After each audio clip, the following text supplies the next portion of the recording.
Hello and welcome to Change Management Made Easy, a video series providing best practice advice for getting change management right.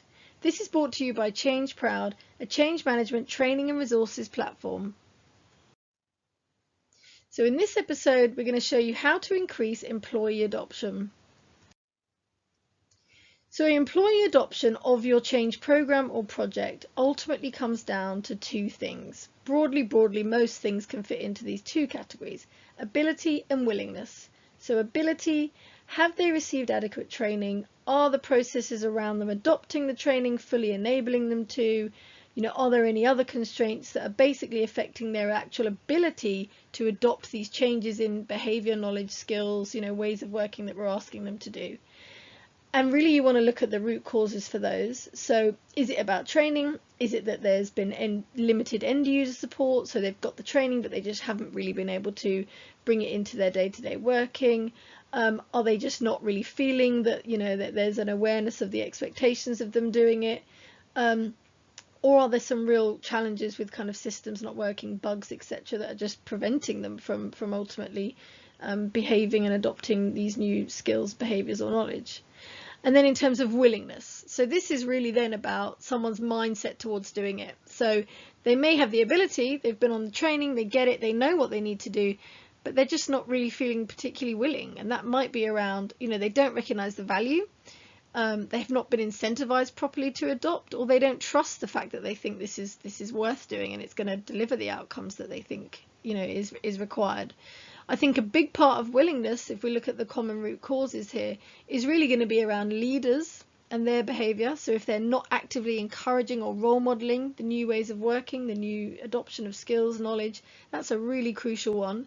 Whether employees therefore don't see the value or benefit because it's not been explained properly, it's not been brought to life for them, they've not been incentivized effectively. So if it's really significant change that we're asking that makes them feel like we're asking more of them, but we're not necessarily giving them anything more in return, then that could be a challenge.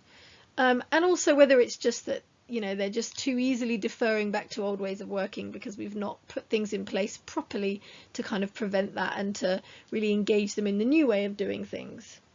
So some immediate activity you can take to really increase employee adoption once you've understood whether it's about either ability or willingness or both. So providing on-the-ground support, so drop-in clinics, super users, places where people can go and get that assistance, usually when this is around technology-driven changes. Your communications, so is there enough on-demand information that they can get? So reminder communications, easy to download, user guides, FAQs, infographics, stuff that helps them to just quickly go and get the information they need without going back through the training.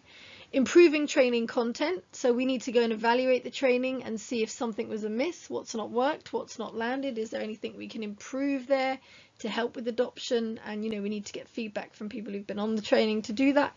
And then success stories and bringing things to life, so people might be able and willing but they're just not feeling engaged enough because they haven't really seen anyone else talking about the real success they've had from this yet, and that can be really valuable if you can share those stories. And then just more broadly, when you're really looking at embedding what we would call transformational change, so really significant change across the organization, you want to think about your levers of change. So we've got 8 boxes on the slide here that I think are the really critical levers of change to review if you're not getting the adoption you need. So organization design. So what is it in terms of the way people are currently structured, in terms of hierarchies, teams, the actual way that teams are structured and the interactions between them that might be preventing adoption, and do we need to look at where that's ultimately limiting us in achieving new behaviors and ways of working? Performance management.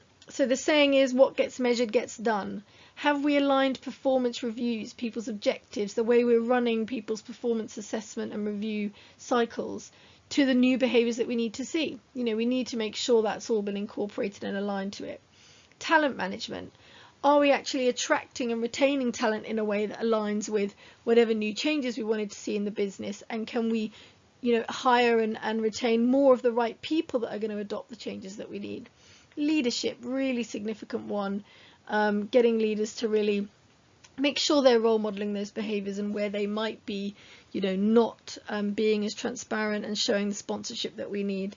And then we won't go through all the others here, but you can see, definitely learning, processes and systems that aren't working or inefficient, governance and decision making that's getting in the way, and ultimately symbols and behavior. So symbols, so for example, if we tell everyone that we want people to be really collaborative, but then we have lots of closed offices and rooms where it doesn't really feel like you can have that really open, collaborative working environment, that's not going to be a kind of symbol or a physical sign of engaging people in that new behaviour. If you found this video useful, for more easy to use and accessible change management training resources and templates, please visit ChangeProud. Thank you for watching.